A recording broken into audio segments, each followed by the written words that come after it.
classic China versus USA matchup here in the bantamweight division. We got the favorite. Casey Kenney is actually the favorite, but this is basically a pick-em match. Song Yadong at minus 105 with a comeback of minus 115 Casey Kenney, or if you want to say that backwards, it really doesn't matter. The fact is, this is a scrap, man. Song Yadong has one of the best nicknames in the UFC, the Kung Fu Monkey. You know what I'm saying? Come on, you got to love it. Casey Kenney, he doesn't have a nickname, actually, so a little bit disappointing. But I'll tell you what, let's talk about last fives before we even break this bout down, AJ. Casey Kenney is coming off of a split decision loss to Dominic Cruz, which in my opinion shouldn't even been a split. It should have been a unanimous decision loss. I think Cruz did what he needed to do to get the job done. But in the last five, man, he's 3-2. His only losses are to the Machine, Merab Dvalishvili, and Dominic Cruz, which are not bad losses to have. And the same basically goes for Song Yadong. He's 3-1-1 in his last five, and his only loss was to Kyler Phillips, the Matrix, in his last bout, and a draw versus Cody Stamann. Now, Song Yadong, he's a boxer. Casey Kenney is a kickboxer. How do you think this fight plays out on paper? Like, who has an advantage on paper in your eyes, AJ? On paper, I'm giving the advantage to Casey Kenney on this one.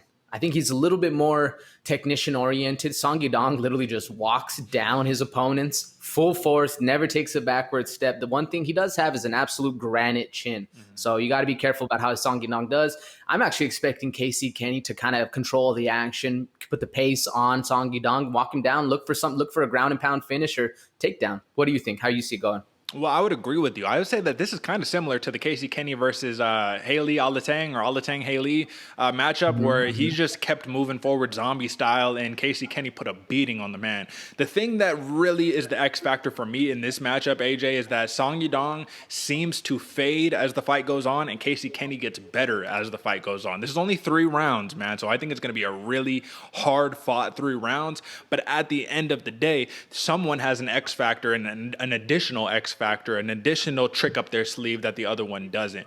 Who do you think is more well-rounded in this matchup, AJ? Oh, it has to be Casey Kenney, without a doubt. Casey Kenney can take the fight anywhere he needs it to go, whether it's a stand-up kickboxing like he likes, or whether he's willing to take you down, submit you, ground and pound, anything like that.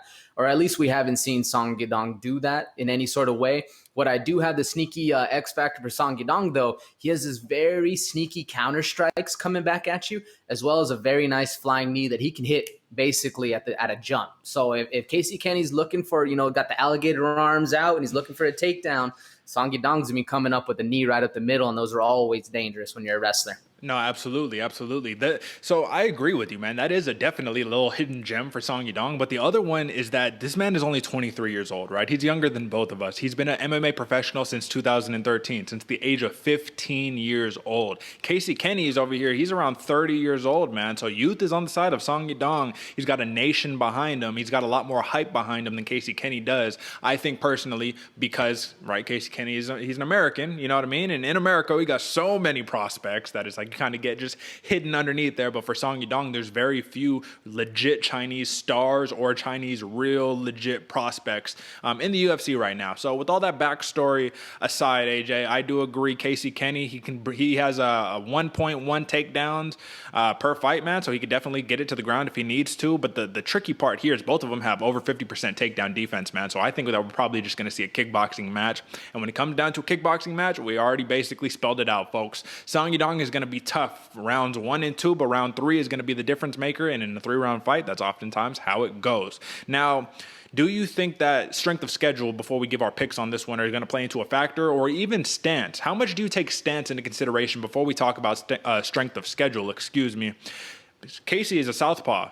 Song Yadong's orthodox. That body kick is going to be open all day long for Casey Kenney on Song Yadong. Do you think, like, how much does that actually factor in when you're like, all right, I'm about to pick this guy or this guy? Does it matter at the highest of levels? Not necessarily at the highest of levels, or at least it doesn't really factor too much going into my pick, because these guys have fought so many different fighters back and forth, orthodox or southpaw. But I know when you're standing against a guy in the cage and he's not the stance you're used to seeing, or he's able to switch it up, it does kind of throw a little bit of wrench in the plan. But at least as far as these guys go, they're so high level that I don't really see it going on. I do consider strength of schedule, though, very, very high strength of schedule, because it teaches you kind of where their strengths lie, where their weaknesses are, and if they're willing to go against some killers and stay, late rounds with some killers, or they get finished early. That one kind of weighs a little bit more in it for me. What do you think? How does it weigh out for you? Well, so in regards to the stance situation, I got to shout out one of your favorite Ultimate Fighter series out of all of them, the Ultimate Fighter #1, where Mike Swick, he came onto the show with the loss previously to Chris Lieben, and he says, man, this is 2005, man, this is a long time ago, right? But Mike Swick is over there talking about like, listen, I had never really trained or fought with the southpaw before. He slept me, I wasn't ready for that southpaw look. Now, it's 2021, right? 16 years later, this ain't Ultimate Fighter #1 no more, but I definitely think there will be an impact just because it's the natural tendencies that have to be mirrored. And oftentimes it's just difficult to do that without thinking. Sometimes being a thinking fighter is good. Oftentimes it is not. But strength of schedule, man, is super important, man. Casey Kenney, in terms of his notable wins, Ray Borg, Alatang Haley, Luis Smolka, Nathaniel Wood, right? I mean, those are names. And if we're talking about Song Yadong, you got Ok Rayun, who a lot of people probably wouldn't even count that as a big win, but he is. Ok Rayun just got a big win over Eddie Alvarez over there in one championship, so that's legit. And Cheeto Vera. So, I mean, listen, big wins on both sides, but I think Casey Kenney edges out the strength of schedule department. And with that being said, AJ, give me your pick and why. Yeah, this one's actually another coin toss for me, Derek. But I'm going Casey Kenney by decision. I think he's going to be able to, weed out the strengths of Song Yadong, as well as I don't think he's going to be able to get the KO, man. Like I was saying before, Song Yadong has an absolute granite chin, but like you were saying, he does kind of wilter in the third rounds. And we've been noticing, or at least I've been noticing coming forward in all these fights, that the last rounds have been weighing a little bit more in the judge's opinion.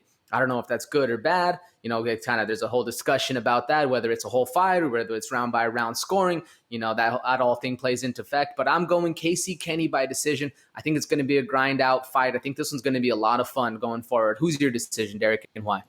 So I'm going to go Casey Kenney on this one, man. I think he's just got too many tools in his belt. He's a judo black belt. I think he's a second Dan judo black belt. So he's legit. He's a BJJ black belt. He has just more tools in the tool belt. But ultimately, the big deciding factor is that I think round 3 comes and he's going to be coming out hot. The same way he came out in round 1, big kicks, all that. Casey Kenney does slow down a little bit. Don't get me wrong. It's a fight. Everybody's going to slow down. But he's not going to slow down as much as Song Yadong. And we know with these tough fighters, yeah, they might be able to stick around in round 3, but those defenses have drastically shifted and changed. You know what I mean? Hands aren't able to get up as high. You're getting cracked in the body. You got to take big breaths. So I'm going Casey Kenney, unanimous decision. But if this fight did end up in a finish, I definitely say Song Yadong is the favorite to get a knockout finish in this one. The man has like a 56% finish rate in his wins. Very, very impressive. With that being said,